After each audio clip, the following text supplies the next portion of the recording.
Here you will perfectly see the effectiveness of this hidden mechanic of Icicle Crash and Earthquake paired up together. Earthquake can actually break the Icicle Crash, guys, and it is nuts. Take a look at this huge AoE. We're able to break the Icicle right there, not only pull everyone together, but also stun them. And here onto this Lucario, we're able to just narrowly survive, winning us the Zapdos teamfight.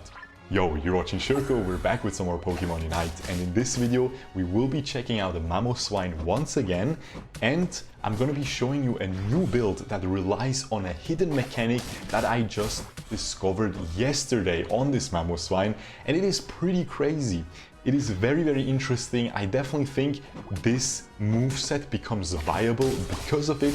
You might have noticed that in my best build guide that I already uploaded 2 days ago, right when Mamoswine was released, I was showcasing that Icicle Crash, excuse me, and Horsepower move build, and that one still seems to be the best in my opinion. However, this new moveset here could rival that one or even surpass it in a lot of situations if you use the hidden mechanic that I'll be talking about here. But before we get into that, make sure to subscribe, ring the notification bell so you don't miss any further Pokemon Unite content on this channel. Now let's get back into it, right? What is the hidden mechanic? Again, we're going to be using Icicle Crash and Earthquake. And if you read Icicle Crash, it clearly says that Tackle and Horsepower can combo into the Icicle Crash, and they can break the Icicle, or one of your charged basic attacks can do it as well. But basically you would always throw your Icicle Crash and Horsepower into it, or Tackle into it, break it and freeze the enemies in a huge AoE with that combo. Earthquake can do the same thing, but they don't say that. They don't explicitly say that. I was actually playing in a stream yesterday, check it out, the VOD is up on my channel if you guys want to. I was playing with Spraggles and Crashy, and they both were surprised that Icicle Crash is broken by the Earthquake as well, and it will apply that AoE stun, you know, that AoE freeze from the Icicle Crash as well. So of course this makes Earthquake much more viable, man.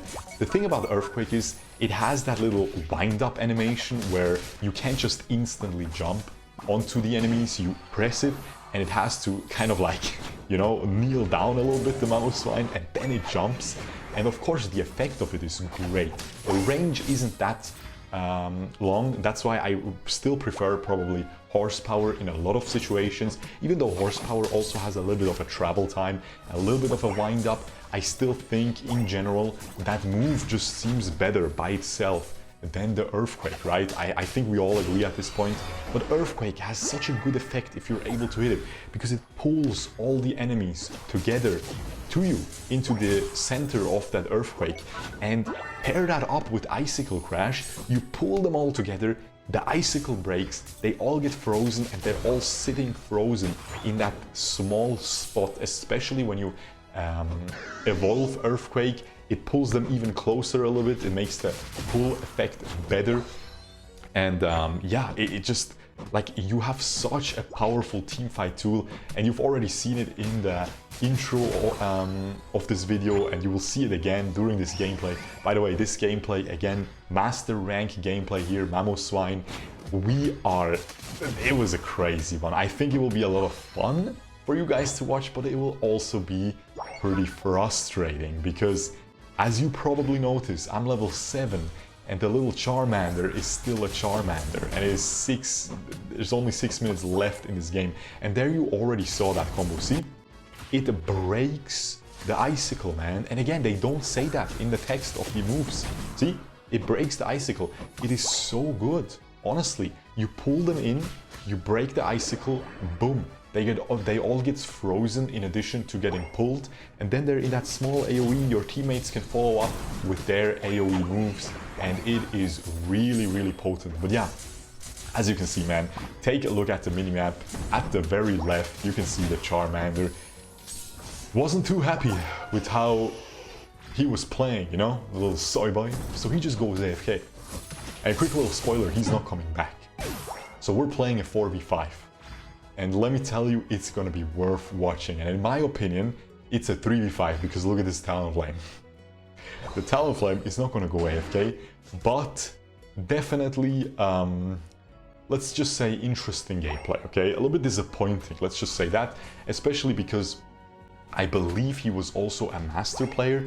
Meanwhile, the other 3 were ultra players in this match here. And yeah, I was expecting great things out of the Talonflame, but unfortunately, or let's say fortunately, me and the Greninja and the Cinderace were able to play pretty well, and it made the game so incredibly close. Again, I think it's fun to watch, man. You've already seen a little bit of a sneak peek at the intro that one of the last team fights, absolutely mental. But yeah, guys, this hidden mechanic build actually can do a lot of work. Now, once again, let's compare it to that horsepower move. Do we prefer this? Again, you've seen it in the intro, that is one of the peak scenarios, man. If you can pull that off every fight, this is a broken build, for sure. But it's gonna be very tough pulling off. Meanwhile, the horsepower, you know, is a lot more manageable to pull off. Also, there's another hidden mechanic though, which isn't really that hidden, but as you guys know, you can combo a lot of your moves with your Eject and extend them further, so to speak. And you can do the same with Earthquake, which makes it much more viable, but it's really difficult to time, much more difficult than something like a Snorlax body slam or something like that.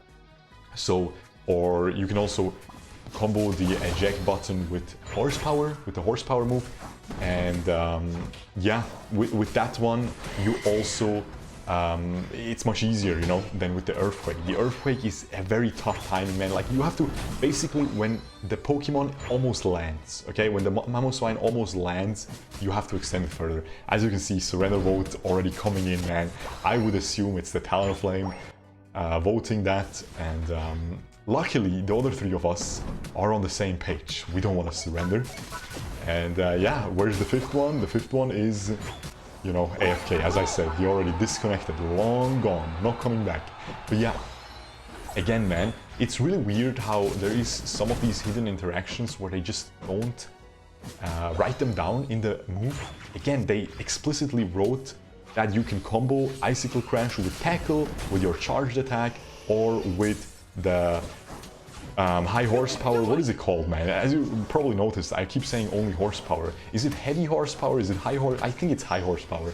But yeah, you can combo it with the high horsepower, but it doesn't say with you can destroy the Icicle with the Earthquake. But you can. You can, and it's absolutely mental. But yeah, as you can see, I didn't really hit that many of them in this gameplay so far, whereas if you compare to any of my Icicle Crash and high horsepower gameplays, you will notice that I use the combo all the time, because again, it's gonna be much more difficult to pull off, which is once again a reason why I still stand by my best build guide. If you guys haven't checked it out and you wanna really learn about Mamoswine, just check it out on my channel. It is one of the newest videos. Again, the held items, I didn't even go into them for this gameplay so far, because they're exactly the same as we used in that best build guide. Focus Band, tanky, you know, score shield, again, tanky, and you can score. And we have the weakness policy, because that is also tanky and makes you deal a ton more damage. And now here, once again, the clip from the intro, man, absolutely mental. We go in with the Unite move first, we pop that little Ninetales. Now I'm a little bit in trouble, but then we find a huge Icicle Crash and Earthquake combo. We're able to stun like 3 people, man, and then this Lucario just ends up dropping as well to all the CC that I have. We defeat the Wiggly as well, and now I clutch this hard as well. This is something you haven't seen in the intro yet. Right when he wants to go in with the fly to steal it, I stun him for like 1.5 seconds there flat with this combo, and he is not able, Talonflame is not able to steal it. I'm able to score. Now my team is a little bit confused because they, I mean, it was fine. They actually got, I was actually raging while I was playing this. I was like, guys, score, score, please score. But he got the takedown on that Talonflame. He got, yeah, he stopped it basically. Now I'm just trying to score as much as I can. We're just trying to score as many small little goals as we can while the Zapdos is still up. She got that 30 score at the bottom. Now here, I'm just gonna keep these two people busy, and I'm also gonna get that score once again, 4 more, which gets doubled to 8. She's also doing the same thing. Unfortunately, my whole team ended up dying with their Unite moves up. I don't know what's going on there. I'm trying to get away. There you saw the hidden mechanic. It's, again, very difficult. See? Ooh, see? You can eject during, but right before you land with the Earthquake, and you actually pull them where you land. So if you eject forward, you can really pull them together where you ejected to. And here I get another huge Icicle Crash combo. We're able to stun them so they can't score anymore. And this game is so close. 4v5. Are we gonna be able to win? No. No. But you know what? We didn't win the war, but we won the battle. Check this out. Full Go TV? Well, if you're a streamer, you're not a cool streamer, let me tell you that. Mr. Charizard? Idling in battle malicious, -10 fair play points. Do you smell that? It's the smell of victory, okay? We didn't actually win the game, but we won the little battle here against Charizard's account. Piece of garbage. Why? Why? And no, he didn't disconnect. Shurkou. Don't be so mean. Maybe he disconnected. Maybe he didn't go AFK. No, Timmy, shut your mouth. He was a little Charmander at level 6. He died like 5 times. And right as he died the last time, then he miraculously leaves the game. Oh yeah, for sure he had internet problems. But anyway, guys, if he even came back late game just to defend against the Ninetales, so she can't keep getting those little 15 and 30 scores, we would have been victorious. But, oh well guys, we tried. I think it was still an amazing gameplay here. And again, I really showcased the hidden mechanics super well. Crazy hidden mechanic. Once again, super weird that they don't write that, like they write 3 ways to break the Icicle, but they explicitly don't include the 4th one. A little bit weird. Let me know what you guys think about this hidden mechanic build. If you now think that this is actually better than the one I showed you already. Again, I'm still on the high horsepower train, you know. If you're on the Earthquake train now, again, let me know in the comments below. And with that being said, subscribe, ring the notification bell. I will see you guys in the next video. Peace.